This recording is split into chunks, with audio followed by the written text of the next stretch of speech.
Frostfire Mage PvP. Is it actually good or is it just BS?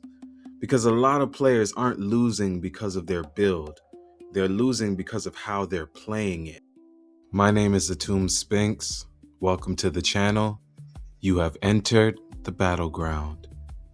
So I've been reading comments, testing different builds, Frostfire, Spellslinger, all of it. And what I'm seeing is this. People think the build isn't working, but really they're not setting up their damage properly. Mage is not a class where you just send damage and hope it works. Your job as a mage is to not be the target, because the moment you're the focus, your damage goes to 0. So instead of thinking, how do I do more damage?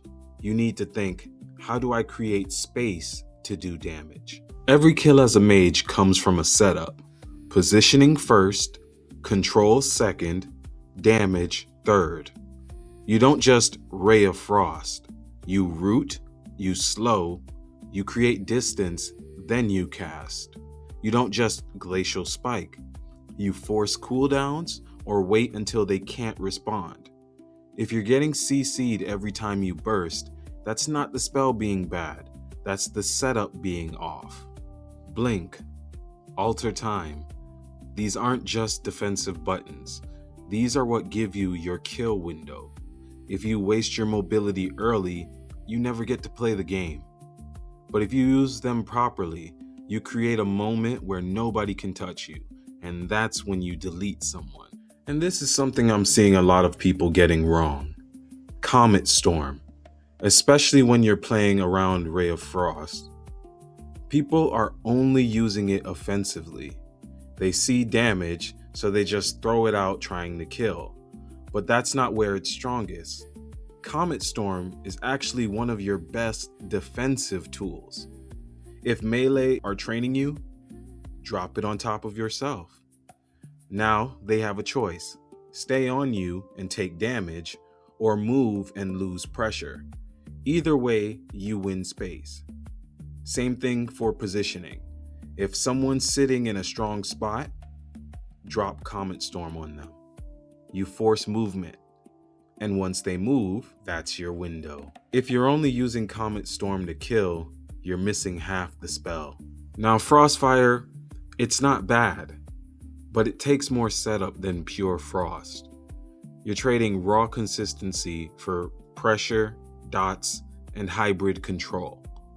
That's why some people feel like it's weak, because they're playing it like standard Frost. And this is where I stand on Frostfire. I love Frostfire.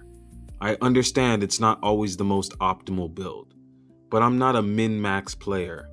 To me, the most optimal build is the one you play the best. And for me, that's Frostfire. Because if you understand your setup, your positioning, your windows, you can make almost anything work. The problem is most people switch builds before they fix how they are playing. So instead of asking, is this build good? Ask yourself, am I setting it up correctly? That's why I'm running more arenas with Frostfire, so you can actually see how it performs in that environment. Not theory, not just battleground clips, but real games. Then you can decide for yourself. Is it BS or is it actually viable? If you made it this far, I appreciate you. All the music you hear in my videos is my own work. You can stream it on Spotify, Apple Music, or wherever you like to listen. And you're free to use it in your own content too. If you're enjoying the videos, please subscribe to the channel. We're on the road to 1K subscribers. Drop a like if this helped you, and share it with another mage trying to figure things out. And if you've got your own thoughts on Frostfire, leave a comment. I'm reading all of them. This is Atum Spinks. I'll see you in the next battleground.